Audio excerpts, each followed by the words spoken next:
CEO killer Luigi Mangione woke up behind bars. Luigi Mangione is behind bars in a federal prison in Sunset Park, Brooklyn. His new home is Brooklyn's Federal Metropolitan Detention Center, and his jailhouse neighbor, how's this for a headline? Sean Diddy Combs. Luigi Mangione, a name that has recently made headlines due to his involvement in a high-profile legal case. 26-year-old Luigi Mangione is facing an 11-count indictment, including first-degree in the furtherance of terrorism for allegedly shooting Thompson in the back outside a Manhattan hotel. Is now a part of the notorious history of the Metropolitan Detention Center, MDC. He's here inside MDC where he's been since his arrest on Monday night. This 26-year-old man has become one of the many individuals whose name is now associated with this notorious facility. The MDC is known for housing a variety of individuals, including well-known figures, making it a symbol of both infamy and controversy. The Metropolitan Detention Center, MDC, in Brooklyn, New York, is widely recognized as one of the most secure and challenging prisons in the United States. It has been the residence of some of the most notorious individuals in recent history. Figures like Ghislaine Maxwell, an associate of financier Jeffrey Epstein, and Martin Shkreli, the former pharmaceutical executive known for price gouging, have been housed within its walls. This is the Metropolitan Detention Center in New York, where Ghislaine Maxwell is currently awaiting trial. The 58-year-old socialite was moved to the notorious Brooklyn facility after she was arrested in New Hampshire. Their high-profile cases have drawn considerable attention to the facility, which has long been criticized for its overcrowded conditions and harsh living environment. Other well-known figures, such as R. Kelly and even media mogul Sean Diddy Combs, have also found themselves at the MDC. Diddy is now at the Metropolitan Detention Center in Brooklyn, a place that's been described as hell on earth. Often making headlines due to legal battles that led them to this infamous institution. Now, Luigi Mangione joins this grim list of high-profile inmates. His case, like those of the others, has captured the public's eye and brought additional scrutiny to the already controversial institution. The nature of Mangione's charges, combined with his public notoriety, has prompted questions not only about his legal proceedings, but also about the facility where he is being held.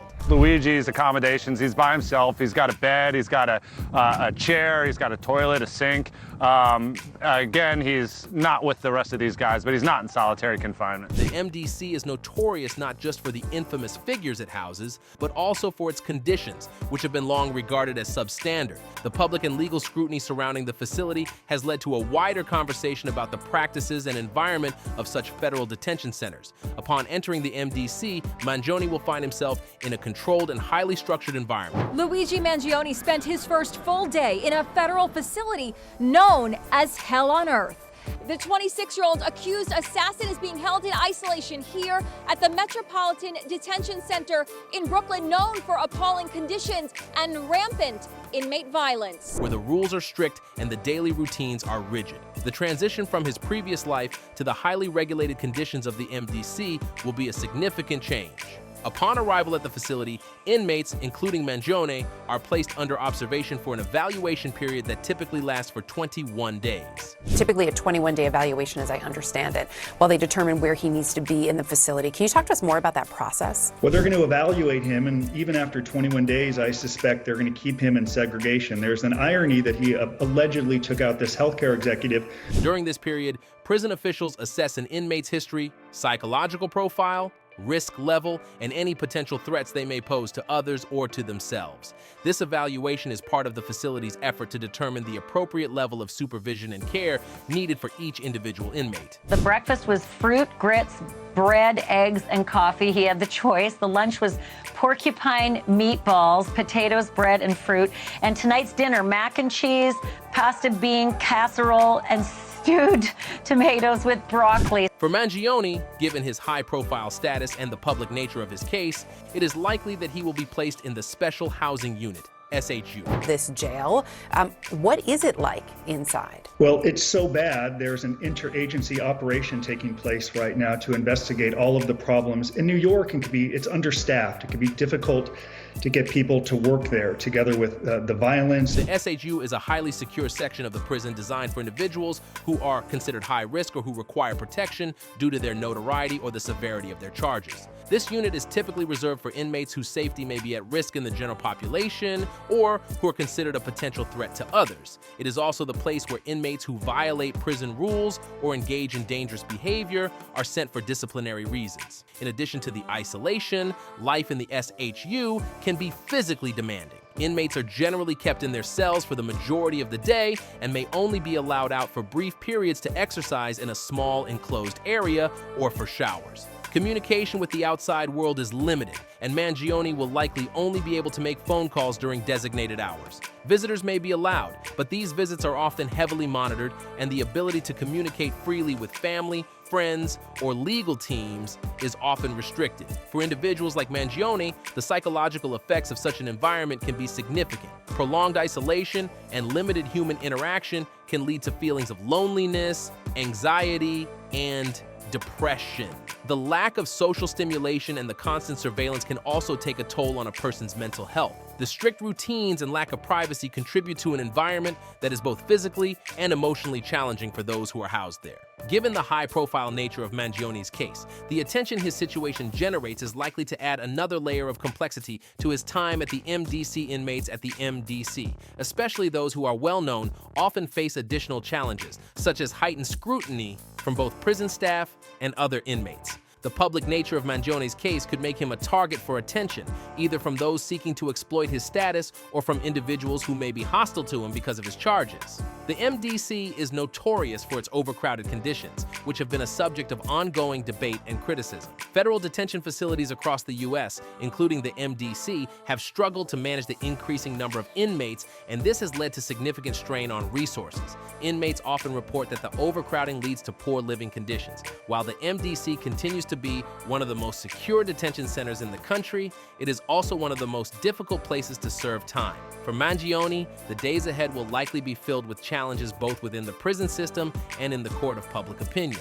As his legal team works to advocate for his case, the situation at the MDC remains a significant aspect of his incarceration. His case, like those of the high-profile figures who came before him, will continue to attract public attention. But Mangione's experience at the MDC will be shaped by the complex and difficult conditions he faces. The SHU is notorious for its isolation and stringent conditions. Inmates in the SHU are separated from the general population for their safety and the safety of others. Beyond the immediate challenges of isolation, Mangione will likely face the physical constraints of life in the MDC. The facility has long been criticized for overcrowding and inadequate resources, including a lack of proper medical care and issues with staffing. These deficiencies can make daily life even more difficult for those incarcerated there. In response to growing concerns, a federal judge in September condemned the conditions of the MDC, citing overcrowding and lack of proper care as significant issues. The Bureau of Prisons has taken action, appointing an urgent action team to address these problems. One of his attorneys, Mark Magnifico, has voiced concerns about the conditions at the MDC and has pushed for improvements in how Mangione is treated. At the MDC, the daily routine is structured, and inmates are expected to follow a strict schedule. The day usually begins with a wake-up call at 6 a.m., after which inmates perform routine tasks such as cleaning their cells, doing laundry, and participating in any available educational programs. While these activities may seem mundane, they are part of the larger structure of prison life. For Mangione, accustomed to more freedom, this routine will represent a significant change. Food at the MDC is typically provided at set times, and while it is often considered to be better than the food served in state-run prisons, it is still far from the comfort food many inmates may have enjoyed before entering prison. Inmates are also allowed to shop at the commissary, but only once every 2 weeks, and the items available for purchase are basic necessities like snacks, toiletries, and hygiene products. Mangione, like other inmates, will likely rely on his commissary account to purchase things that make life a little more tolerable during his time at the facility. Donations to his commissary account have already begun to come in, with over 150 contributions made to help support him during his incarceration. These donations may offer Mangione some comfort in an otherwise difficult environment, but they cannot erase the stark reality of life in the MDC. As his legal team works to negotiate his treatment and possibly seek bail in the future, Mangione remains behind bars, facing the harsh realities of federal detention. His case is still in the early stages, and the charges against him carry serious consequences. High-profile inmates like Mangione often attract public attention, which can be both a blessing and a curse. While public support may help raise awareness about their plight, it can also make them targets for exploitation or threats from other inmates. Federal facilities like the MDC have strict hierarchies, and inmates are often forced to navigate a complex social structure where financial influence can play a significant role. For Mangione, the coming weeks and months will be a period of adjustment. The strict regulations, isolation, and challenges of life in the MDC will test him in ways he has never experienced before. The story of Luigi Mangione is far from over, and the outcome of his time in detention could be as complex and unpredictable as the events that led him to this point. Mangione's mother 2 days later, who told them the man in the images could be her son. Just 1 day later, Mangione was taken into custody at a McDonald's in Pennsylvania. Luigi Mangione's current life in a Pennsylvania prison is a stark contrast to his life before his arrest. He is now confined to a concrete cell, spending his days in isolation with no access to television or any form of entertainment. His meals are eaten within the same plain, enclosed space, marking the shift from freedom to a highly restricted environment. According to the Pennsylvania Department of Corrections, Mangione, who is not being held in solitary confinement, has eaten every meal in his 15 by 6 foot concrete cell. He does not have a TV and is not yet interacting with other inmates. While Mangione's time in custody may be marked by isolation and lack of access to comforts, it is simply a phase in the legal process. As his case progresses, his situation in the prison may change, especially if his extradition to New York moves forward. However, for the time being, his routine is defined by the basic prison structure, with limited freedom and few distractions. He may only be there for a matter of weeks. For his short stay there, he's going to be treated like any other inmate. While Mangione's current circumstances are undoubtedly bleak, they are likely to be temporary. Officials have suggested that his time in Pennsylvania may be limited to just a few weeks as New York works to secure his extradition. The prospect of facing trial in New York looms large, with the potential for new developments to emerge once he is transferred. As the investigation into the tragic killing of United Healthcare CEO Brian Thompson unfolds, new details are continuing to emerge. The story of Luigi Mangione, the man accused of this horrific crime, is becoming increasingly complex and chilling with every passing day. In this extension of our coverage, we'll dive deeper into the events leading up to the shooting, the investigation that followed, and the impact this has had on everyone involved, shedding light on Mangione's background, his actions, and the continuing legal battle that has captured national attention. The case against Mangione has captured the public's attention not only because of the high-profile nature of the victim, Brian Thompson, but also because of the events leading up to his arrest.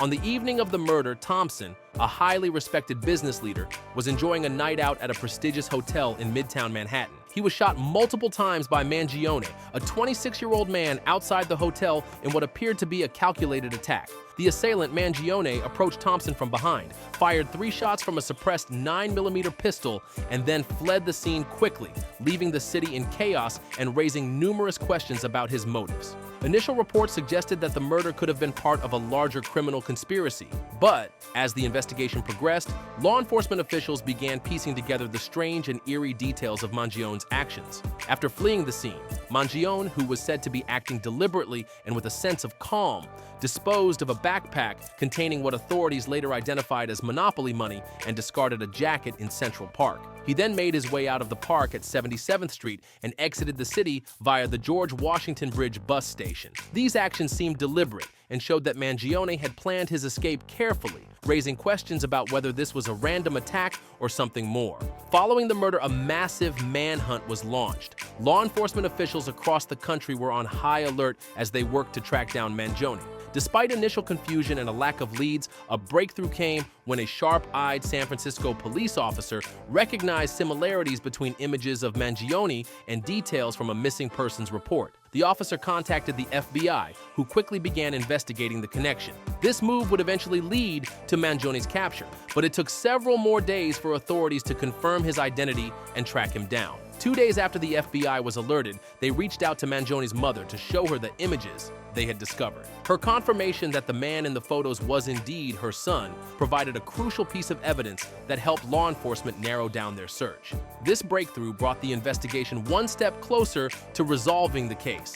But even then, Mangione had managed to elude capture for several more days. His careful planning, use of disposable items, and quick thinking had initially given him a significant head start. It wasn't until December 9th, when Mangione was finally apprehended at a McDonald's in Altoona, Pennsylvania, that the search came to an end. Authorities wasted no time in bringing him into custody. The arrest marked the beginning of a new chapter in this unfolding story, as law enforcement officials and legal experts began preparing for his upcoming extradition to New York. His actions, both during and after the murder, raised several important questions about his motives and what drove him to commit such a brutal act.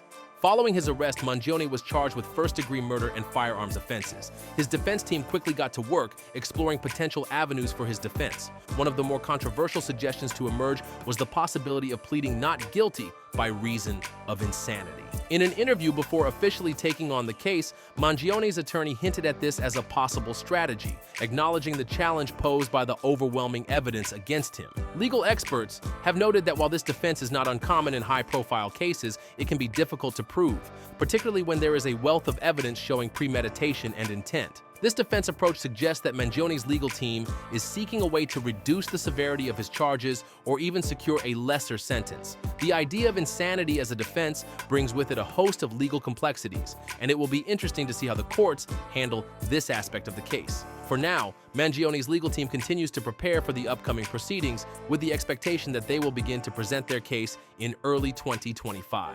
Mangione's actions and background, though still under investigation, reveal a man whose life had taken a dark and twisted turn.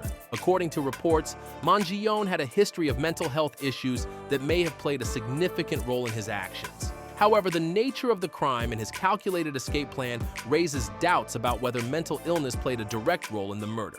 With a defense of insanity on the table, the courts will have to carefully weigh the evidence and determine whether Mangione was fully aware of his actions at the time of the murder. As Mangione awaits his extradition, the public's attention remains fixed on the trial. This case has captivated the nation, and the courtroom drama is only just beginning. With the overwhelming evidence against him, the legal battle promises to be long and drawn out. It remains to be seen how Mangione's defense will evolve and whether he will eventually stand trial in front of a jury of his peers. His current living situation in a Pennsylvania prison has also sparked attention, as Mangione is being held in isolation, with no access to television or interaction with other inmates. His daily life is marked by solitude, a far cry from the freedom he once knew. The stark concrete walls of his cell now define his existence, and authorities have made it clear that he will be treated like any other inmate during his stay. His legal team will no doubt continue to strategize, but for now, Mangione's future is uncertain as he awaits his day in court.